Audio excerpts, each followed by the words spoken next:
Така, добро утро от нас. И тук сме в България. За първи път ще излучим нещо от България. Понеже ние винаги снимаме за автомобили. Какви ремонти имаме, какво имаме да правим, нови автомобили. Обаче, днеска, понеже аз съм възхитен от един човек и се радвам, че ме е приел Марин Папурков от село Врабево. Вие го знаете доста от вас, за тези, които не го знаят, че го пуснем в нашия канал. Тук сме при него на гости. Добро утро от него. Варшавата е отзад. Така, ти си на колко? 100 години направи? Или още няма? 99 карам. 99 кара.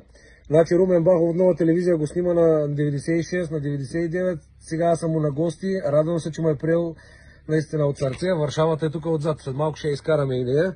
Ще запалим. Ще я запалиме, да. Той каза, че аз му казах, имаме автосервиз в Лондон. Той каза, Вишко, Варшавата ми не е за ремонт, до Англия няма да я караме. Няма да я караме до Англия, само ще я запалиме. Да ви покажем Варшавата на колко? На 55 години? 55-та кара. 55-та кара още. Купена е в 1968 година на 19 януари от град Толович от мототехниката нова. Така, чисто ново. Колко е сега? Кри каза пробег тогава, ми каза около 200 000 км тогава каза. Татък. Нататък и нагоре. Цял живот съм автобусен шофьор. Някога, когато събота, неделята, ако шавнем някъде, къде да карам? Те бъде отстроени. Ти ми направи впечатление, че понеже аз много обичам, аз даже съм дошъл с моята кола на ход от Англия. Не. Аз много обичам да карам също, много обичам да шофирам. И така, като видях първото издание, когато направихте в Нова телевизия, и викам, много ми направи кеф, точно той нещо, че викам, гледай го този човек сега, той не слиза от тази кола, гледа на колко години е станал, как се я поддържа, как я гледа. Викам, това ще е интересно сега за нашите последователи, които нагледат, които такова, после ще им дадеш някои съвети на млади шофьори, защото виждаш какво става и по пътищата, и колко бързо карат, и никой не спазва правилници и така. И ще кажем и за Варшавата, ще кажем кубатура. Аз имам генератор, ами тя не е палена колко? Май 15 дена, 20. 15-20 дена не е палена. Ще я видим, ще я запалим сега, няма проблем. Чай да я пробваме. Айде да видим дали ще може да я запалим. Сега аз доколкото знам, колко тя беше 2100 кубика ли беше? Колко беше? Толкова? Да. 2100 кубика, колко? 77 коня някъде беше? 77 коня точно. Точно така. 3 скорости. 3 скорости, да. Значи викаш, 2 пъти до Будапеща е ходила тази Варшава. 2 пъти до Будапеща е ходила тази Варшава. 2 пъти до Будапеща, до Дрезден и до Прага е ходила. До Германия съм ходил и до Прага един път. В Румъния, в Букурещ съм ходил. Ето и отден. Легендарната Варшава е. Сега ще видим дали ще мога да я запалиме.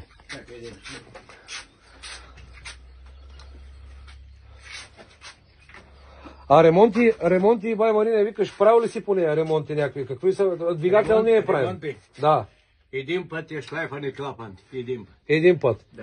А съединител си правил, предполагам тя? Нищо. Не е правен още съединител? Нищо не е пипано.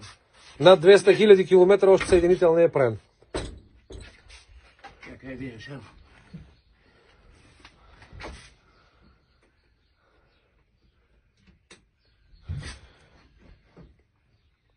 слава, надали ще запали.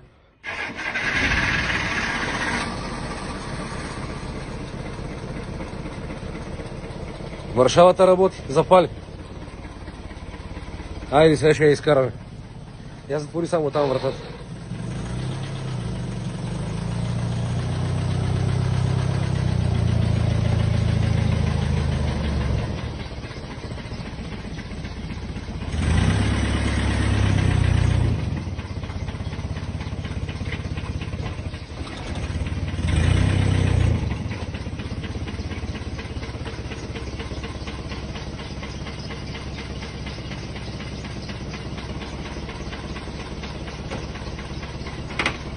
Запали от първия път. Няма грешка. Моя... Чакай, 19 дена не е пипан. 19 дена? 19 дена не е пипан. Нека да поработи малко. Ще отворим след малко, ще видим и двигателя, да ви покажем. 19 дена не е палена, пали от първия път. Без проблем. 2100 кубика, 77 коня. над 200 000 км пробег. Да. Още жива работи. А газова уредба си сложил? Газова уредба съм турял много отдавна. Да. Ами тя АЧ-10, 11 бензин. Аз даже да ти кажа, да бъда честен, попроверих малко за тях, защото аз не знаех. Попроверих малко за тях.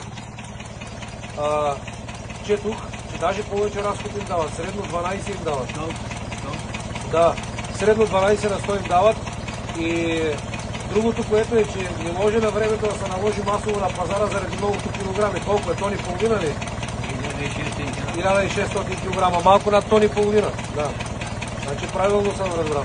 Ама опростено, виждаш. Генератора, карбуратора, кабелите. Как е новите сега? Всичко няма грешка. Три автомобил, един електромотор, една дюлко, 4 кабела, динамо, водна помпа, карбуратор. А те сложните деца убити, Да. само мога да гледат. Ами така е. Така е. Ейно, тук е. Да те свирна и да видиш какви свирна. Я тия новите тромби. Аз ще покажа после на моята какво сме направили, как сме направили.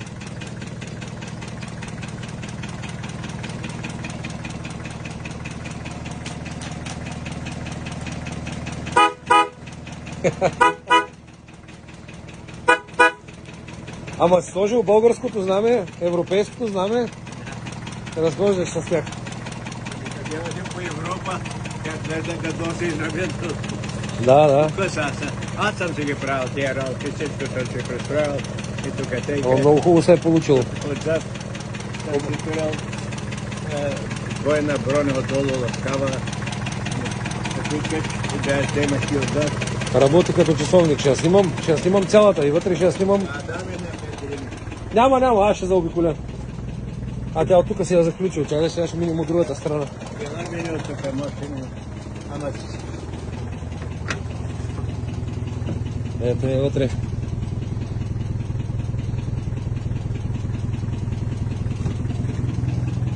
Ай, ще снимаме отзад.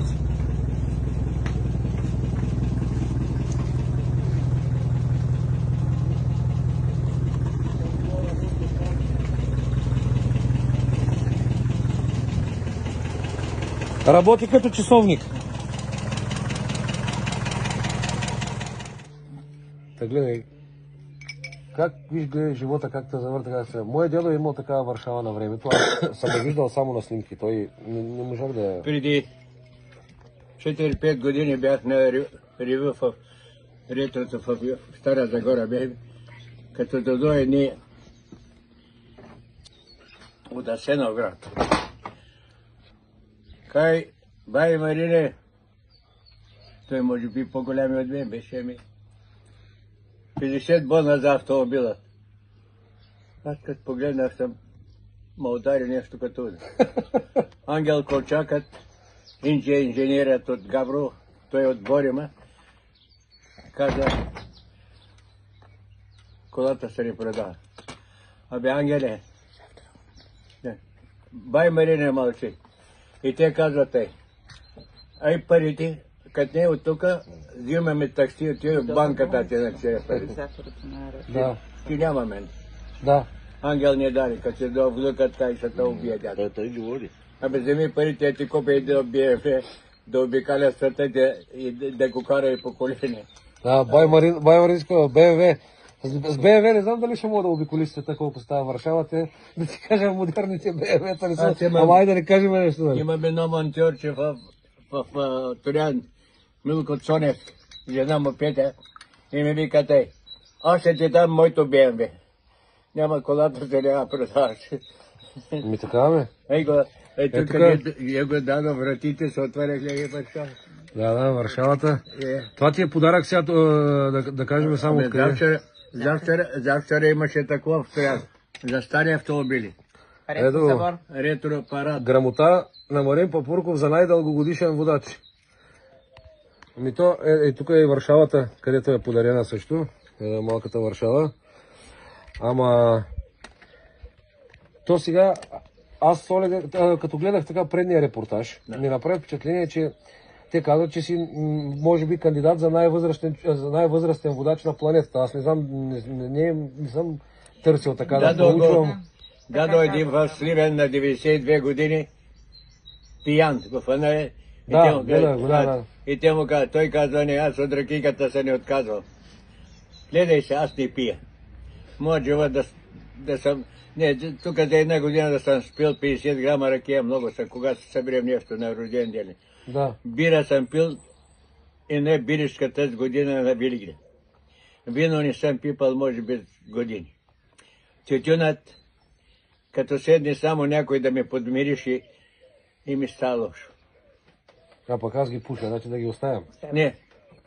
Той всеки, кой както е свикал Да. и както му понася организъма. Да ти кажа, аз отидох много малък в чужбина да печеля на 14 години. Да. В Будапешта. И на тени на 41-2 година те една сърбойка, приятелка на ресторант бяхме. Отидохме и се напихме, ако се напив. Напив се, тя пуши сърбойка, Маргарита се казваше. И като отидох до тях, тя бъде баща и на фронтът. Тогава. Да. И майка и само и тя. Отидох до тях да я изпращам. Един голям салкан до нея допряха, аз я прегърнах. И тя ми вика, дръпни си от цигарата. И аз като дръпнах от цигарата с дърпанто, с глава, като думнах тук салкамът, само че не падна. Тук ухото, бузата ми, тук всичко кръв облеса. И тя какво мисли? Ведима майка има привързала и към матурия в едни дуни, в едни чершави, аз потънах нещо на градинта, спях вино, али ще мама нет ми го и дал. Потънах земята, аз съм като изтаврезих, не мога да дойда на мене си. Като отидох на градинта, питат ме къде са ме били през нощта. Абе, алкохола не е хубава работа. Алкохола, особено пък с колите свързано, не можеш да шофираш, да кажеш, сега нали виждаш, се изпират ги младите и пият, и вече и наркотични вещества употребяват и какво ли не е работа. Не е работа. Толкова години... Не ме тегли душата на пиене, нито ме съблазнява. Ама на каране? Карам си, и на кафенче пия. Сутрин по едно, газирано не пипам. Газирано и аз не пия много. Не го пипам газиран това. Ма, значи обичаш да караш, щом си ходил по държавите насама там, обичаш да караш. И колко долу горе, с каква скорост долу горе караш? Като например на Няма, като я закрепена, като я извадя тук на пътя ти, като я дам трета, вадя я в София. Сега сте гледа, вика София или Пловдив? Трета. Или в Пловдив, на трета. Никога не те оставила на път? Повреди се веднъж тя дебна работа, не ме остават. Оправят. Да ти кажа, 65-75, 70, 65-70, той се движи. Да. Тя не знае, от 80 съм дигал него. Тя 90 коста, тя не го знае той нещо. Не го знае. Аз като бях малък, тъй колкото моите дъщери, аз имам две дъщерички, една на 12 и една на 8 сега. И двете са на 24, през 4 години са, и двете са на 24 април, в 10:30 и двете са рождени. Тоест на 14 април. И на 14. Аз съм на 14. Да, те са на 24 април, обаче едната е 11-та година, другата 4 години по-късно се ражда, ама на същия ден, същия час. Децата. Да, прави подарък на кака си. И двете сега, аз викам, ще минем сега габровска работа, ще минем с една торта, двете. И става една война, вика, как така вика една торта, вика и двете. И аз като бях малък, така питах моя дядо, викам, ти карал ли си бързо? Ама не помня дали за Варшавата е било или с друга кола, защото имаше и Варбург. И вика, веднъж, вика, дигнах 120, вика, щях да се убия и повече, вика, бързо не съм карал. Бързото каране. И така, той беше толкова. И тъй съм запомнил още като дете. И като видях Варшавата, като направих, първо много се възхитих на първото видео, къде правихте тогава първия репортаж. И се бяхме събрали на гости и те пусках. Цяла компания, викам, гледайте го Бай Маринин, той и лахови, и бисери и такова, и се смяхме много. Обаче сега като видях вече и второто, викам, Бай Марин, викам, значи още кара, още такова, викам, сега като ходя до България, викам на жена ми, викам, ще го търся. Една година на Дебно, нали, правят един събор там на Лъка, тук съседното село. И не има брат тук в Врабево. Димитър, нали, брат той? Да, Той е монтьорче тук. И сестра от Германия, една група германци, и Димитър поръча, каза, сестрата на всяка цената иска да върши. И аз нито я познавам, нито нищо. Кай отиваш, реко ми те, кай ти отиваш, бъди спокоен, аз кай я ще дойда по-късно. Паля Варшава, тази 100 полиция, там не дават да се влиза вътре, а те. Обаче като стигнах, полицаите ми викат те да влиза вътре. Като вляза вътре, като дойдат 7-8 души, като не извадя едни камери, като ме наобиколя. По полянта ги карах, седат, тя сестра му, Аната и Ана и нек. Виж сега, то и в нашия канал ние снимаме автомобили модерни всеки ден. Това им се щупило това, защото ние по принцип с моите колеги там в Лондон, ние снимаме даден автомобил, какъв му е проблема, да гледат хората, да знаят какво му се чупи, какво му се прави, кой автомобил да отбягват, кой да не купуват, кой да правят, какви измами се правят с продажби на автомобили, с части и така нататък.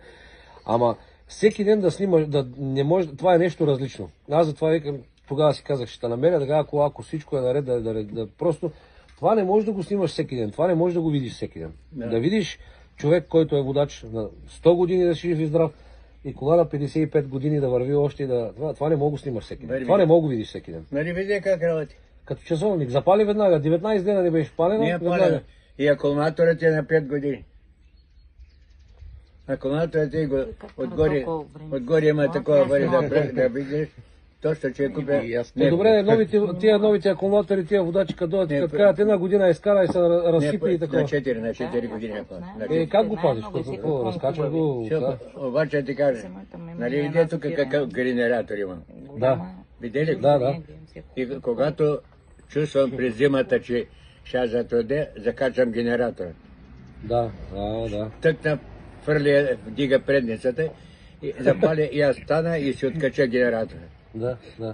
Значи ти си ги знаеш, тия тънкости ти си ги знаеш от едно време. Пък този генератор се снабдих едно време като военен.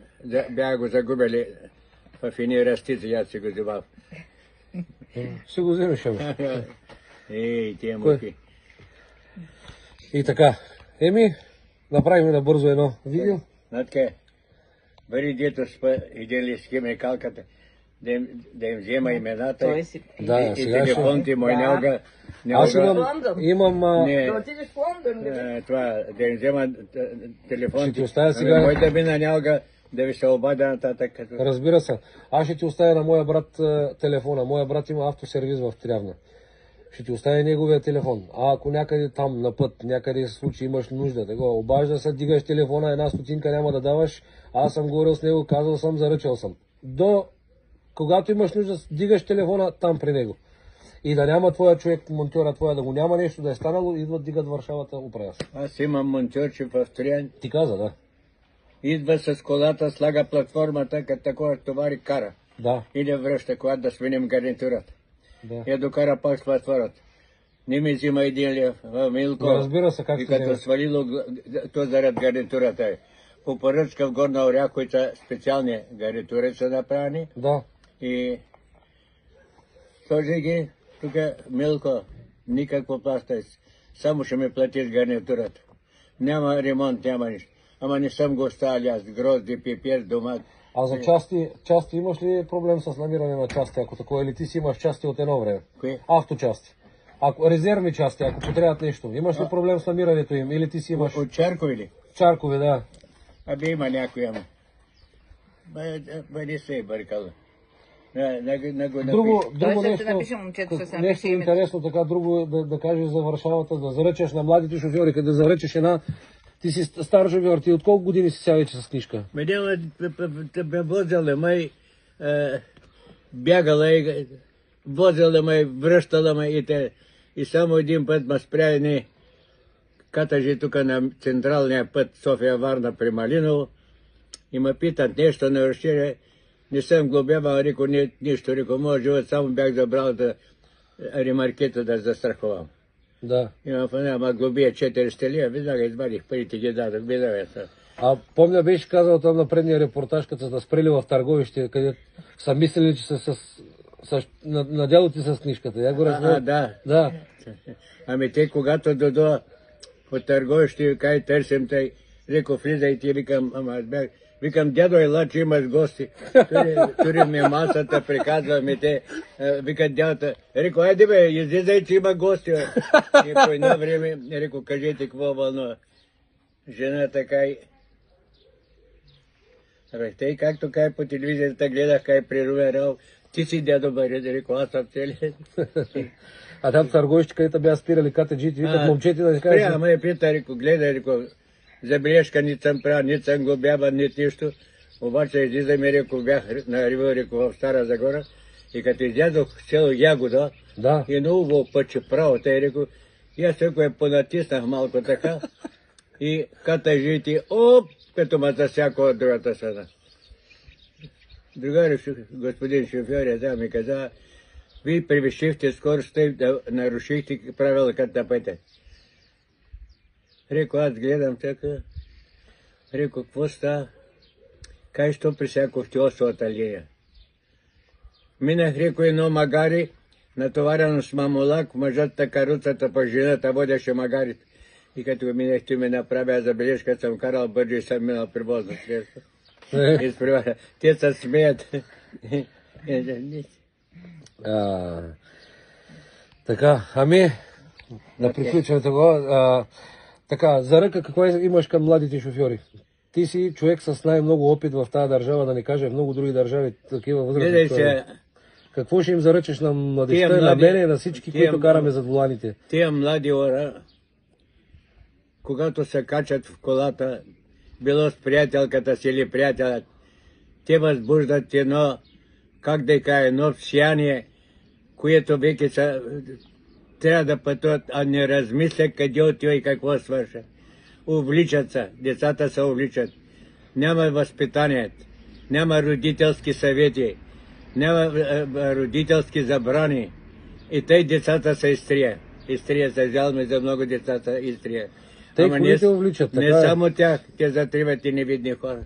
Така е. Това е много лошо. Това е много лошо, че може нищо да не се направи като нарушение. Няма село, няма град, населено място. Моята кола от 30 км повече не се движи. Не се движи. Така е, трябва да се кара разумно. И преди 2-3 години бях в София, по булевард Невски, пътувам да фана Толбук и оттатък. То се жира до автомобили и той софийските шофьори, като ме свирят, като ме притесняват, тук таксиметровите коли ме, аз се карам 30 км в час и толкова. Да, така е. Ами, това е. Снимахме, на гости бяхме в Врабево, на господин Марин Папурков. Изключително съм щастлив и доволен. Това е нещо, което не се снима всеки ден. Съветите от него, на 100 години шофьор зад волана, 55 годишна Варшава в движение, работи като часовник. Такова видео не бяхме правили и такова видео направихме, за да го видите, неговите съвети за автомобила, за шофирането и така. Това е от мен и от моите колеги от Top Garage с първи репортаж, първо излъчване от България, село Врабево. Троянско или Ловешко село? Ловешка област. Това е от нас. Той сега къде го предаваш? Той сега ще го качим на нашия канал в YouTube и в социалните мрежи в Facebook. В Англия. Навсякъде ще го пуснем, ще те гледа. Цяла България ще те гледа пак. Айде. Чао от нас, създавай.